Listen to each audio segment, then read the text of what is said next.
Students, welcome to the next session of the function. In the earlier section, we have seen function with respect to the call by value concept. Now we will see exactly the call by reference. Just explain it with the help of code so that you will be able to grab it what exactly it is. Okay, let me just rearrange the same code. This is what the code. Right now, you can observe here the inclusion of the two header files is stdio.h or printf scanf mainly for this code, conio.h that is for clr str to clear the screen, and have the get ch or the function. So here the first line of the code immediately after the inclusion of the header file, this will display that declaration of the swap function. Next, main function is provided where a equal to 11 and b equal to 22 is provided. Here the call of swap function is done. Next, definition of the swap. Now this is nothing but actually the concept. Let me just provide here in short call by val. Now I will just execute this code so that you will get an idea that what exactly we are doing over here. Let me just take the control to have how the things are getting happened when we call a function. Let me just press F7 key so that I can monitor the control transfer. So this is how firstly I pressed the F7. Next again if I press F7, it will direct me to the next part of the code. Next again F7, then F7. Now here it will move to the swap function definition. Now this definition will guide us the one by one execution of the line. Now again it will be redirected to the calling function end, then it will be completed. Now it is showing value of a is 11 and b is 22. So a is already 11 and b is 22. It means that after the call of the swap function, still the result is not reflected the calling function end.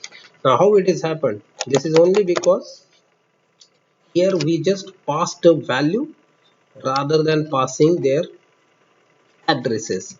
How this is done? Let's see the result. If I just cut paste this particular line from this location to the called function end, let's say this is the called function end. Here I am just going to paste this particular line. Now this is what the modification we have done. Okay, but here the variables which we have used, these are nothing but instead of a and b as a x and y. Okay, let me just change it. So this is what done, x and y.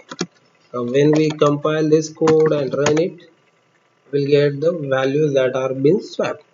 It means it is quite clear that whatever the result we are having at the called function end, the swapping, that is not getting reflected at the calling function end. So let me just modify this code with the help of call by reference concept. So this concept will guide us how to reflect the result from the called function end to the calling function end.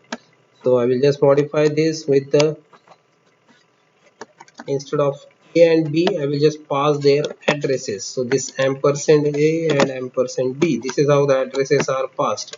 Here I will just make the change whatever it was earlier. Next this is a, this one is b. Since we are passing the addresses of a and b, that can be simply accessed with the help of the pointer. So here the two pointers, that is x and y of the same type, are just mentioned. So here either one can go for int temp or let it be int star temp 1 and same. So this is where, let me just write it like star x means value at the address of. So this is what done. So it means that the addresses of A will be treated or it will be simply saved to the variable X, which is of pointer type. Now once this operation is done, simple modification has to be done at this declaration end also. So once we modify this declaration, let's compile it and run it.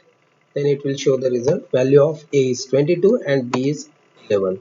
Now here you can just observe that the printf line, this time I have not shifted it to the called function end, means at the swap. It is at the calling function end itself, but what is the modification? This is the modification which we have done. Means we passed the addresses of A and B, and the same addresses are been simply accessed with the help of the concept of pointer, and this is how we are getting the result reflection at the calling function end.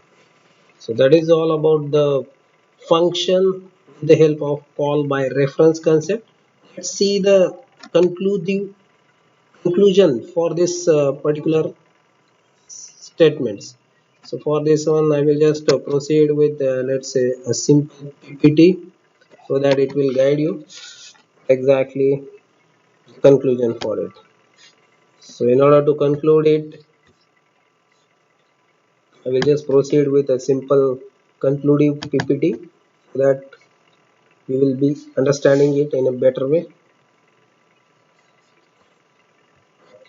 So this is what it is. Okay, these are some of the points which you can conclude in a technical way. Call by reference means that the called function should be able to refer to the variables of the calling function directly and not create its own copy. Okay, this is what in the earlier case we have seen that in case of the call by value, this is what happening. Copy is created, but this time copy is not created. This would be possible only if the addresses of the variables of the calling function are passed down as parameters to the called function. So the last concluding line we can say in a call by reference, therefore the called function directly makes changes to the variable of the calling function. So thank you everyone. Thank you very much.